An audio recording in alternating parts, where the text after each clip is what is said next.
आज हम block diagram के बारे में पढ़ेंगे। Block diagram of control system. जैसा कि हमने प्रीवियस क्लास में पढ़ा था कि कंट्रोल सिस्टम को हम ब्लॉक डायग्राम के रूप में रिप्रेजेंट करके उसका ट्रांसफर फंक्शन निकालकर उसको सॉल्व कर सकते हैं।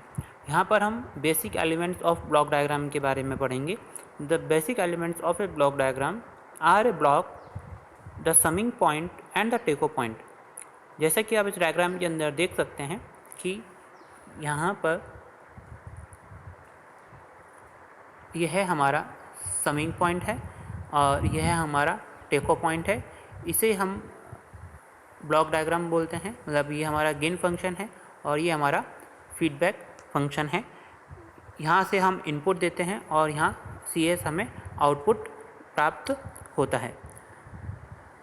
The above block diagram consists of two blocks having transfer function GS and HS. It is having also one summing point and one takeoff point.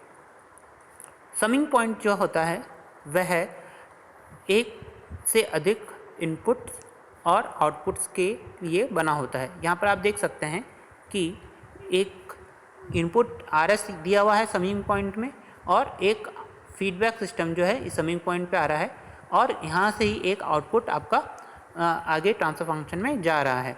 तो जैसा कि हम देख सकते हैं कि यहाँ पर जो इनपुट है वो पॉजिटिव वैल्यू लिया हुआ है और जो फीडबैक सिस्टम है वो नेगेटिव वैल्यू दिया हुआ है। तो इन दोनों की वैल्यूज़ जो है वो ऐड होकर और हमें एक्चुएटिंग सिग्नल जो है आउटपुट के तौर पर दिखाई देगा।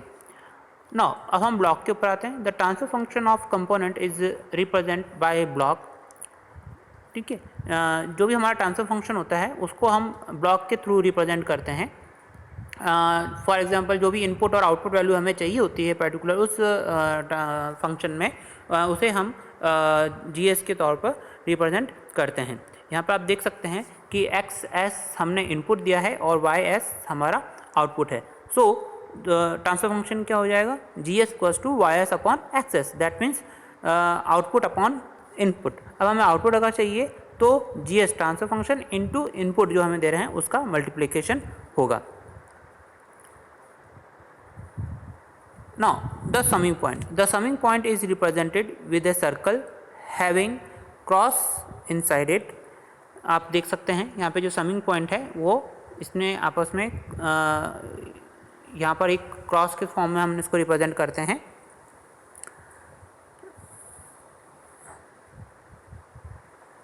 It has two or more inputs and single output. इसमें एक या एक से अधिक इनपुट्स होते हैं और एक सिंगल आउटपुट होता है। ये एल्जेब्रिक सम ऑफ इनपुट्स होता है।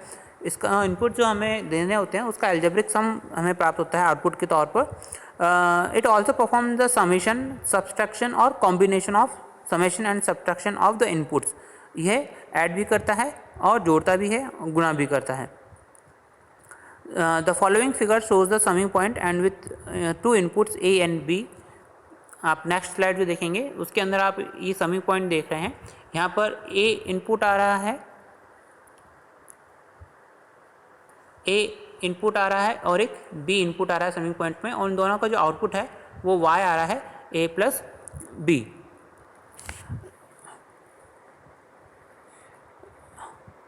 नाउ सेकेंड समिंग पॉइंट आप देखते हैं जिसमें A की जो वैल्यू है वो पॉजिटिव है और B की जो वैल्यू है वो नेगेटिव है। तो हमारा जो आउटपुट होगा वो A - B हमें प्राप्त होगा।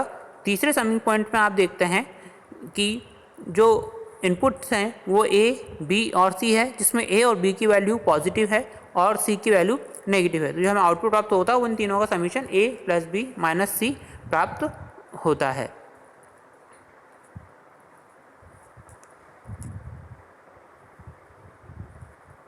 नेक्स्ट स्लाइड में हम देखते हैं कि block diagram representation of electrical system. In this section हम एक रिप्रेजेंट करते हैं इलेक्ट्रिकल सिस्टम जिसके अंदर रेजिस्टेंस, इंडक्टर और कैपेसिटर आपस में जुड़े हुए हैं। Consider a series RLC circuit. अब इस RLC सर्किट के अंदर का हम क्या लेंगे? लाप्लास लेंगे। जैसा कि हमने पहले पढ़ा था कि इसकी इक्वेशंस बनाने के बाद इसका एनालिसिस करने के लिए हमें इसका लाप्लास लेना होता है। लाप्लास लेने के लिए हम देखते हैं कि V इनपुट का लाप्लास VIS, I का लाप्लास IS, R का लाप्लास RS एंड L का लाप्लास SL और कैपेसिटर का लाप्लास 1/SC हो जाएगा। यहाँ पर जो करंट फ्लो हो रहा है उसको अगर हम निकालना चाहें तो उसका फॉर्मूला होगा V/R। तो यहाँ पे V इनपुट और V0S जो कैपेसिटर के अक्रॉस जो वोल्टेज ड्रॉप हो रहा है वो उसको हम कैलकुलेट करेंगे, क्योंकि दोनों के पोटेंशियल डिफरेंस जो है सेम डायरेक्शन में है और करंट जो है अपोजिट डायरेक्शन में फ्लो हो रही है, इसलिए हम इसको नेगेटिव में लेंगे। और IS = 1/R+SL VI - V0S। तो हमें आउटपुट जो है कैपेसिटर के अक्रॉस वो क्या मिला है, V0 1/SC IS।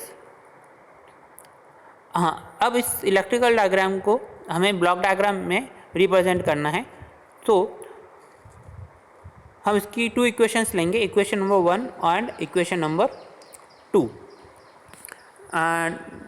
इसका combination equation number 1 can be implemented. Equation number 1 के अंदर हम I1S ले रहे हैं, तो इसको VN हम इसमें VI इसमें हम इनपुट दे रहे हैं और V आउटपुट हम दे रहे हैं एज ए फीडबैक, और इन दोनों का जो एक्चुएटिंग सिग्नल जो निकलेगा, डिफरेंस निकलेगा, वो IS - V0S निकलेगा। और ये किसके ऊपर है, R+SL के ऊपर जो वोल्टेज ड्रॉप है उसमें आ रहा है।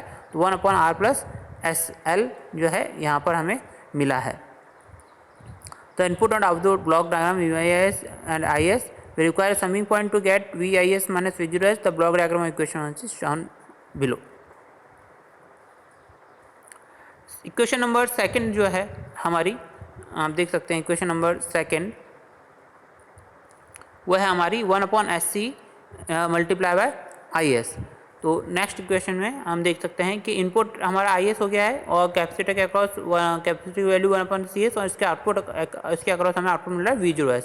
अब इन दोनों का कंबाइंड अगर हम निकालते हैं तो VI इनपुट हम दे रहे हैं और एक्चुएटिंग सिग्नल VIS - V0S अपन को मिल रहा है, और 1/R+SL transfer function of resistance and inductor, और इनका आउटपुट हमें IS निकल रहा है और ये आपका कैपेसिटर में से होकर निकल रहा है, और उसका फीडबैक सिग्नल जो है V0S वो हमें यहाँ पे मिल रहा है। तो आप इस ब्लॉक डायग्राम के अंदर देख सकते हैं कि हमने इलेक्ट्रिकल डायग्राम को किस तरीके से रिप्रेजेंट किया है।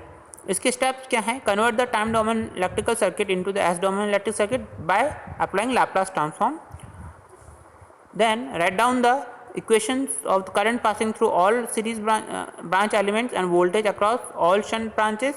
Draw the block diagram, all the above equations individually, combine all these blocks properly in order to get the overall block diagram, the electric circuit as domain. आज अभी तक हम ब्लॉक डायग्राम कैसे बनता है, क्यों बनाया जाता है, उसके अंदर क्या क्या एलिमेंट्स होते हैं और कैसे हम इलेक्ट्रिकल सर्किट से ब्लॉक डायग्राम बना सकते हैं, उसके बारे में पढ़ा। नेक्स्ट क्लास के अंदर हम ब्लॉक डायग्राम्स के एलिमेंट्स और उसकी रिलेशन टेक्निक्स हैं उसके बारे में पढ़ेंगे।